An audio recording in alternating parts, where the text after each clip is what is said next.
Greetings viewers, Eric the Car Guy here, also known as ETCG1 on this here channel, because the hat. Here on ETCG1 we talk about stuff, we don't do repair videos, but if you like repair videos, I've got an answer for you. Go down there to the description, click on the link to the Eric the Car Guy channel and go there, watch all the repair videos you like. However, if you're into sticking around, watching the conversation, or listening to the one-way conversation, please stick around and join us. How are you? Today's topic, fixing things is like having magic powers. I started taking things apart, I think when I was a kid. I know I started taking things apart when I was a kid. And I just, for whatever reason, couldn't get enough of trying to figure out how things were put together and what made them work.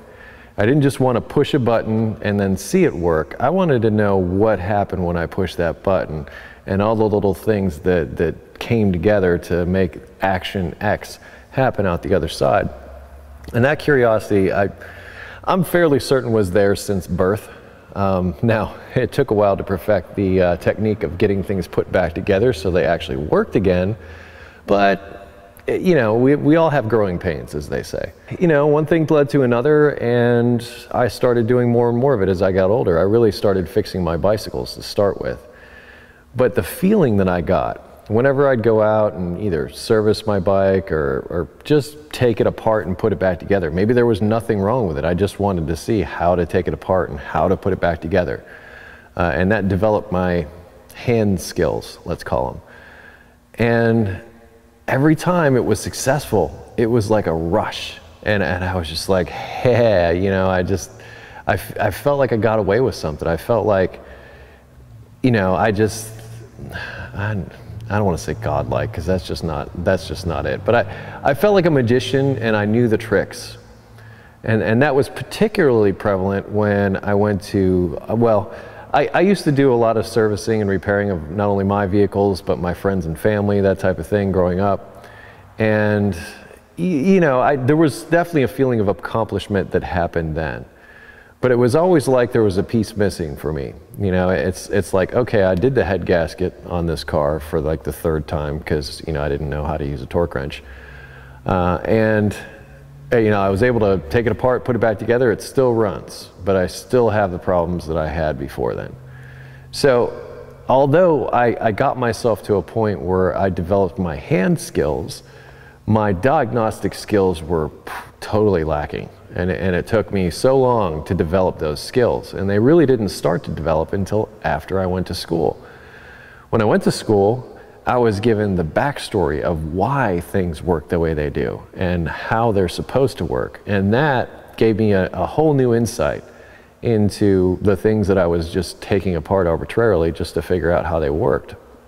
Now I had some backstory, I had some engineering backstory behind those processes and how those things were supposed to happen. So, you know, it took me to another level. And ever since then, I've been addicted. It's like, I can't remember the first car that this happened with, but I mean, there was a problem the car had. And I was able to go through the process, ticking off all the boxes of diagnosis to get to a conclusion, got to that conclusion, did the repair, and it worked. And I felt like $1,000,000. I mean, I just was like, ha, I'm cool. Hey ladies, fix your car for you. And, you know, I had sort of these like fantasies in my head about, you know, being able to do things like that. You know, superhero mechanic guy comes to the rescue and he's able to diagnose in a single bound. And, you know, and I'm not saying I'm perfect, but the skills definitely developed over time. And it wasn't something, you know, the skills with my hands were something that I developed, but the actual skills of diagnosis and repair, well, that was something that took a bit of development to achieve.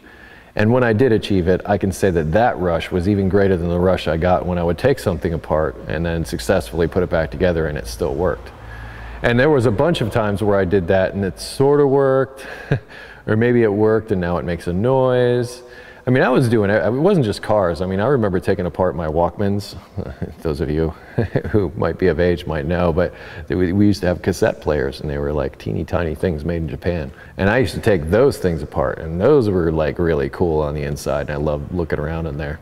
And I actually would successfully be able to take those apart and put it back together. Just about anything that was broken or seemed like it was broken or seemed like it wasn't working right, that's what I wanted to do.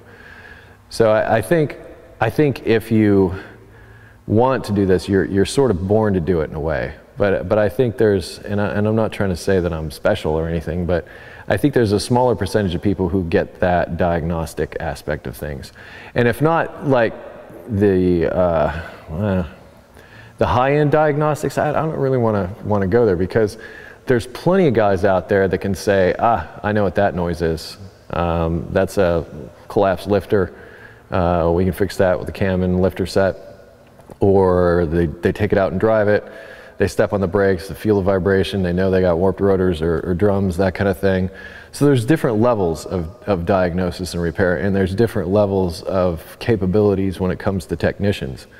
But I think we all, as technicians, or not even as technicians, just as DIYers, you know, the people that, well, you, who, you know, woke up one day and decided, you know what, I'm going to do this. I'm going to try this. I'm going to take a stab at it. I'm going to see if I can make this happen. I mean, maybe look up a video on the internet and go out there and just give it a shot, because I don't have the money. I don't want to spend the money. I want to save the money for something else. I really love doing this. My dad said I could use his tools, you know, whatever. Or my mom said I could use her tools. And here you are. Here you are. And I say, to me, it makes you feel like a magician. It makes you feel there's a certain kind of power that comes from the ability to diagnose and repair. And I'm putting this out there because I suspect that a lot of you have gone through similar experiences in your quote-unquote careers or lifetimes, what have you, and that you, I'm sure, have something to share. There will be a link in the description to a discussion about this video where we can take this further, also comments, you know, that kind of thing. But if you have automotive questions, I would ask that you head to ericthecarguy.com. Why? Because I asked you to. No, seriously, that's where the answers are. In fact, if you're looking for answers to your automotive questions from me, I go there. The one place I answer them is on the forum. I don't answer them really anywhere else except for on the forum for the most part, so know that. If you wish to connect with me socially, I can be found on Google+, Facebook, and Twitter. I post ETCG1 videos every Monday, so come back and see me then. And I close each of my videos with be safe, have fun, stay dirty. See you next time. Look forward to your comments on this one.